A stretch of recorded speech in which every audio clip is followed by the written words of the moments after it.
Boa noite, bem-vindos à Tribuna de Honra. Portugal carimbou o passaporte para uma oitava fase final do Campeonato Europeu de Futebol da sua história, sétima presença consecutiva da Turma das Quinas, numa competição onde de 2000 para cá tem sido protagonista, com um primeiro lugar, um segundo e 2 terceiros. Mas não foi só a Seleção Nacional a andar nas bocas do mundo, também Jorge Jesus, com uma vitória em Porto Alegre frente ao Grêmio, ficou muito perto de se sagrar campeão do Brasil e no fim do jogo enviou uma série de recados aos seus confrades brasileiros, inclusivamente recomendando a leitura dos Lusíadas. Noutra frente, começou hoje o julgamento da invasão de Alcochete, que tem entre os acusados o antigo presidente do Sporting, Bruno de Carvalho, e vai voltar no próximo fim de semana o futebol nacional, o futebol de clubes, desta vez em forma de Taça de Portugal, antecedendo as competições europeias, e só depois, lá mais para o fim do mês, é que regressa a Primeira Liga. Bom, para falar tudo isto e do que mais vier à conversa, comigo aqui no Estúdio 1 da Bola TV estão os comentadores que o universo inteiro consagrou. Hoje em estreia na Tribuna de Honra, sentado na cadeira de sonho de qualquer portista, está o professor Jorge Araújo, o senhor basquetebol, um dos mais respeitados técnicos do desporto nacional. De volta ao seu poiso habitual, depois de uma Gazeta de 3 semanas, está o inconfundível e incontornável sportinguista Sérgio Abrantes Mendes. E à minha direita, como acontece há 7 anos a esta parte, senta-se o fantástico e impoluto benfiquista António Bagão Félix. Feitas as apresentações, professor, vou começar por si. Vou começar por si. Bem-vindo. Acompanha a atualidade desportiva, isto numa sociedade em que as técnicas de liderança do desporto são cada vez mais procuradas pelas empresas, e tem sido para aí que tem vocacionado a sua atividade profissional? Sim, nos últimos 22 anos, no sentido em que em 97 ainda treinador, criei esta empresa que tem no mercado uma presença muito interessante, com um mote inicial: transferir para as empresas a ideia do pensar e intervir como um treinador, o que é um aspecto que na altura provocou alguma resistência. Eu conto sempre esta história porque acho que é uma história muito interessante. Quando me aconselhei com gente da área da consultoria se esta empresa teria alguma viabilidade, 80% a 90% dos conselhos que eu recolhi foi: não tens hipótese nenhuma, porque, no entanto, mais uma vez, o fator surpresa, a originalidade e aquilo que acaba agora de ser dito, a relação estreitíssima que cada vez mais se nota entre aquela que é a vida dos treinadores e aquilo que são a vida das empresas e dos empresários em particular, acabou por me permitir desenvolver, ao longo destes 22 anos, uma metodologia de consultoria na área comportamental, que é o que eu faço, que me levou, inclusive, nestes últimos 3, à aventura de avançar com um doutoramento em filosofia comportamental, que está praticamente pronto e que será possivelmente discutido na Faculdade de Letras de Coimbra no início do ano 2020. E, portanto, há aqui um trajeto que eu não queria perder a oportunidade desta intervenção de referir, que em 2 situações muito concretas temos 2 treinadores portugueses que têm conseguido ter um posicionamento exemplar, ao contrário do que acontece em muitas áreas da vida nacional. Refiro-me ao Fernando Santos, com a sua postura e a sua posição e as coisas que vai dizendo extremamente equilibradas, e surpreendendo muita gente, o próprio Jorge Jesus, que num clima de uma adversidade absolutamente anormal, tem sabido manter uma coisa que se dizia aqui entre nós, quando ele cá estava, que ele não conseguia ter, e tem tido um equilíbrio imenso. E esta última declaração dele, após a deliciosa vitória no Grêmio, acaba por marcar... Mas já pôs as unhas de fora. E que nós conhecemos o Jorge Jesus, sabemos que ele não é de levar desaforo para casa. Ele andou estes meses todos ali a ouvir algumas coisas que não gostou.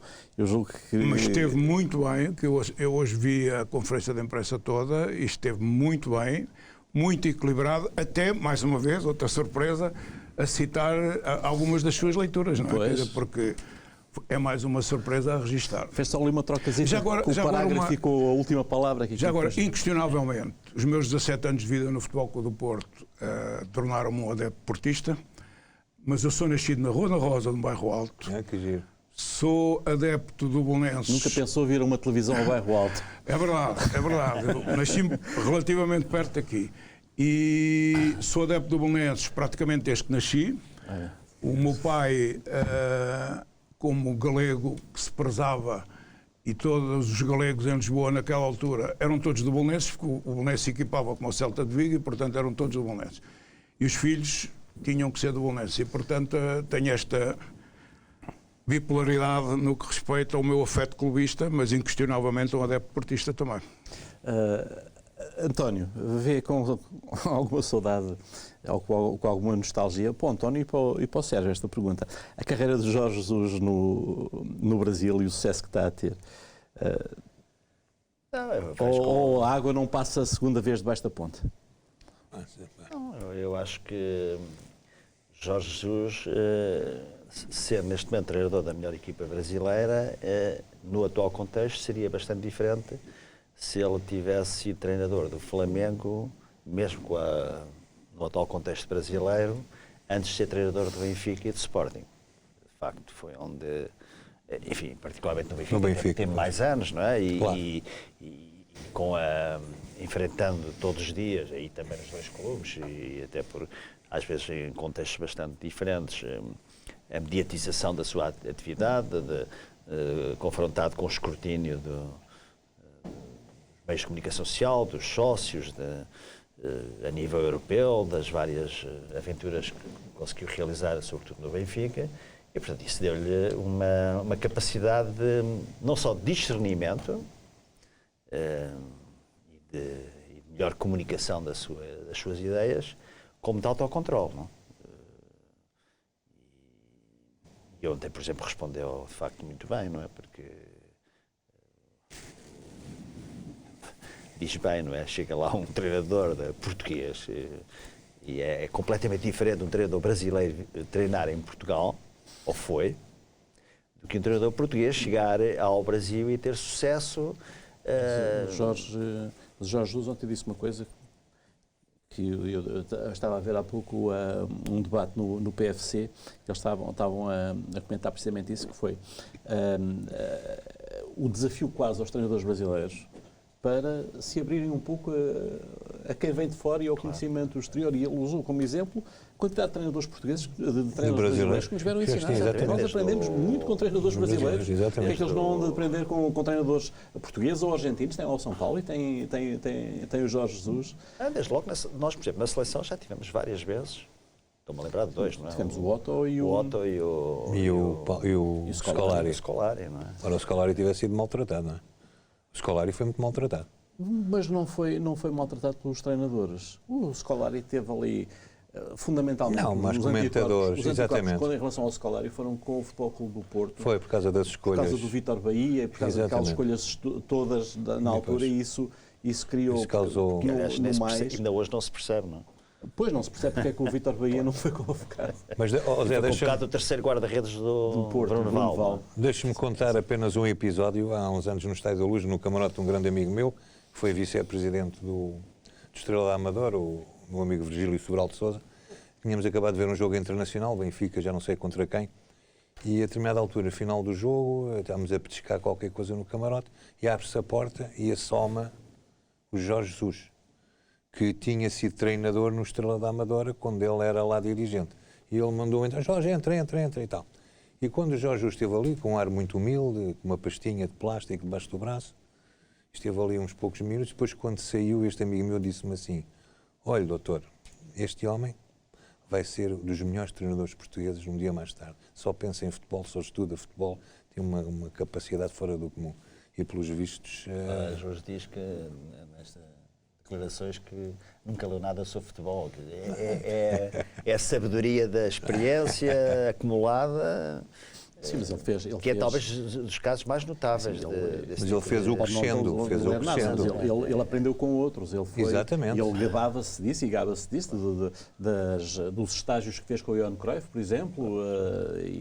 E assim, professor, é inevitável que os treinadores têm que partilhar conhecimento uns com os outros para poderem evoluir. E esta ideia no Brasil, eles estarem sempre muito fechados. Aliás, havia uns treinadores que vinham dizer que isto é a vingança, andavam à espera de aparecer alguém estrangeiro a ganhar no Brasil para dizerem mal de nós, já andavam à espera disto desde os 7-1. Da Alemanha. Eu não diria que é inevitável, diria que é algo de humano, embora em absoluto pervertido nestes últimos tempos a nível social, porque nós somos uns seres sociais, profundamente sociais, gostamos de pertencer e gostamos de partilhar, e aprendemos a imitar e aprendemos a fazer. Portanto, este é um quadro humano geral que, lamentavelmente, ao introduzirem-se fatores competitivos de grande alienação e contra a natura, relativamente àquela que é o nosso comportamento, passa-se ao lado de uma coisa que é decisiva e que o Delgado estava agora a referir, que é quanto maior for a oposição, mais eu progrido. Logo, eu devo ter a responsabilidade de partilhar o conhecimento. Portanto, esta ideia da partilha, ao contrário de algo que na nossa educação há uns anos atrás, a partir de uma certa altura, nos começou a ser inoculado, quem sabe guarda, o progresso não acontece com este tipo de comportamento e, portanto, o comportamento tem que ser de partilha. Portanto, não é uma questão só dos treinadores. É verdade, este é o outro lado, pronto, é assim, que não temos visto grandes exemplos dos treinadores nessa partilha. Ou seja, numa outra modalidade um bocadinho mais, o futebol, por exemplo, se para além da vivência prática de acompanhar e de falar com treinadores, se algum jovem quiser ir saber o que é que pensava sobre futebol, José Maria Pedroto ou outras grandes figuras do futebol nacional, não há um único documento escrito, não há nada escrito, não há uma cultura que tenha sido generalizada. E, portanto, esta é uma ideia aqui que o progresso só é possível através da partilha. De outra maneira, nós não conseguimos avançar. Aliás, em termos sociais, a gente sabe que é assim. Durante muito tempo, os brasileiros disseram que os portugueses jogavam futebol de tamancos, depois que jogavam com a bola quadrada. E, aliás, há um texto brilhante do Carlos Pinhão, em 1966, depois de ganharmos 3-1 ao Brasil, que ele diz que o título é mesmo A Vingança da Bola Quadrada.